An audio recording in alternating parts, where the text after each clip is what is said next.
अंजलि की उम्र लगभग 30 साल हो चुकी थी। वो एक स्कूल में टीचर की जॉब करती थी। अंजलि के घर में उसकी माँ के अलावा उसका छोटा भाई और भाभी भी रहा करते थे। 30 साल की उम्र होने के बाद भी अंजलि की अब तक शादी नहीं हुई थी। इस बात को लेकर अंजलि की माँ रुक्मिणी देवी काफी परेशान रहा करती थी। माँ, मैं स्कूल जा रही हूँ, जरा मेरा टिफिन तो दे दीजिए। अब क्या पूरी जिंदगी मैं तुझे टिफिन बनाकर देती रहूंगी? अरे कुछ सोचा भी अपने बारे में या बस ऐसे ही? क्या माँ, सुबह सुबह फिर वही बातें लेकर बैठ गई। माँ गलत क्या कह रही है अंजलि दीदी? इतनी उम्र हो चुकी है आपकी, माँ कब तक आपकी सेवा करती रहेंगी? भाभी, मैंने माँ को कब कहा कि मेरी सेवा करो? वैसे भी अपना टिफिन मैं खुद तैयार कर लेती हूँ, बस टेबल से उठाकर देने को ही तो कहा था। वैसे अंजलि दीदी, देखा जाए तो टिफिन उठाकर देने की उम्र तो आपकी है। आपका अपना घर परिवार बच्चे होते तो ये जिम्मेदारी आज आप पूरी कर रही होती। एक बात मेरी समझ में नहीं आती, अगर मेरी शादी नहीं हुई तो इसमें मेरी क्या गलती है और तुम सब लोग मेरे पीछे क्यों पड़े रहते हो? अरे कुछ कहना क्या पीछे पड़े रहना होता है? अपने छोटे भाई को देख, तुझसे 3 साल छोटा है लेकिन 2 बच्चे खेल रहे हैं आंगन में। मुझे आप लोगों की कोई बात नहीं सुननी, जा रही हूँ मैं। और आप में से किसी को मेरा कोई काम करने की जरूरत नहीं है, मैं खुद संभाल लूंगी। इतना कहकर अंजलि वहां से चली जाती है। शाम को जब अंजलि अपने स्कूल से लौटकर घर वापस आती है तो उसने देखा कि पड़ोस वाली निर्मला चाची वहां पर बैठी हुई थी। क्या बात है अंजलि बिटिया, नौकरी करके वापस आ गई? जी चाची जी, कैसी हैं आप? मैं तो ठीक हूँ बेटा, तुम बताओ शादी के बारे में कुछ सोचा या नहीं? अरे रहने दीजिए ना, इससे तो शादी की बात करना ही बेकार है। कुछ भी कहो तो गुस्सा करती है, बात बात पर आंखें दिखाती है। माँ, आप ऐसा क्यों कह रही है? मैंने कब आप पर गुस्सा किया? अरे अंजलि बेटा, तुम्हारी माँ ठीक ही तो कहती है। 30 की होने आई हो, अब तुम्हें भी शादी वादी कर लेनी चाहिए। चाची जी, आप तो ऐसे कह रही हैं जैसे शादी करने से मैंने मना किया हो। रहने दीजिए निर्मला चाची, हमारी अंजलि दीदी को अभी तक उनकी पसंद का दूल्हा नहीं मिला ना, इसीलिए वो शादी नहीं कर रही। भाभी, ऐसी कोई बात नहीं है। अरे तो फिर क्या बात है? तुम्हारी माँ ने तुम्हारे लिए इतने रिश्ते ढूंढे लेकिन तुम्हें कोई पसंद ही नहीं आता। क्या है ना चाची जी, हमारी ननद रानी नौकरी जो करती है ऐसे ही थोड़ी ना किसी को पसंद कर लेंगी। अरे भाई, नौकरी का घमंड है तो बात अलग है, कोई और बात हो तो बताओ, कोई रास्ता निकाला जाए। नहीं चाची जी, कोई बात नहीं है, बस मुझे अभी तक अपनी पसंद का कोई मिला नहीं है। सुन लिया आपने, इस लड़की के तो पर निकल आए हैं और इतनी उम्र में अपनी पसंद का कोई मिलेगा भी नहीं इसे। माँ, आप मेरी शादी को लेकर हमेशा मुझे ताने क्यों मारती रहती हैं? अपनी माँ की बातें तो ताने लगती है। ताने हैं?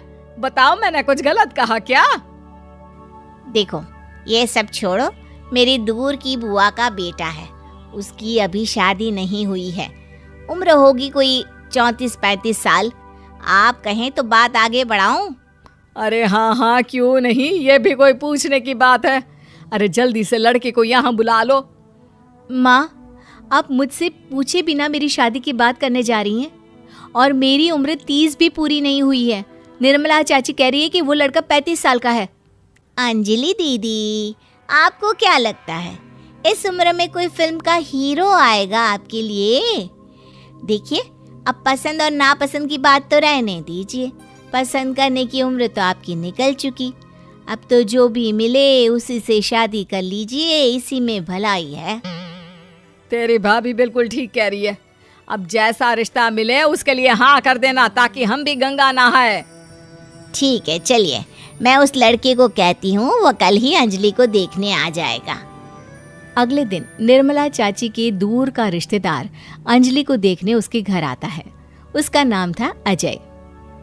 अंजलि जी, तो आप नौकरी करती हैं, वो भी स्कूल में? जी हाँ, मैं स्कूल में टीचर हूँ। हमारी बेटी बहुत होशियार है। अरे पढ़ने लिखने में इतनी होशियार है, इसीलिए तो इसकी नौकरी लगी है स्कूल में। हाँ ठीक है आंटी जी, जरा मुझे भी तो बात करने दीजिए आपकी बेटी से। जी पूछिए ना, क्या पूछना चाहते हैं? अंजलि मैडम, ये तो बताइए कि आपने अभी तक शादी क्यों नहीं की?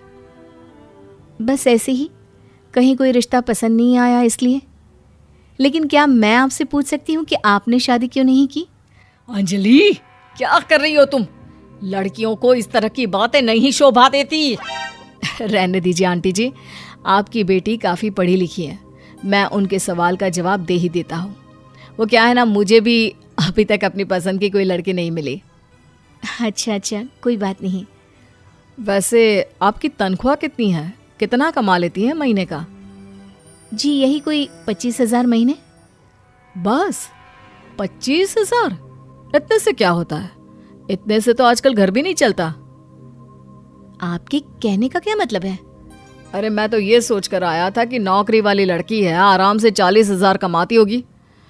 माफ कीजिएगा, आपका और मेरा रिश्ता नहीं हो सकता। जी कोई बात नहीं, मुझे भी आपके साथ शादी करने में कोई इंटरेस्ट नहीं है। अंजलि, किस तरह की बात कर रही हो? घर आए रिश्ते को ठुकरा रही हो तुम।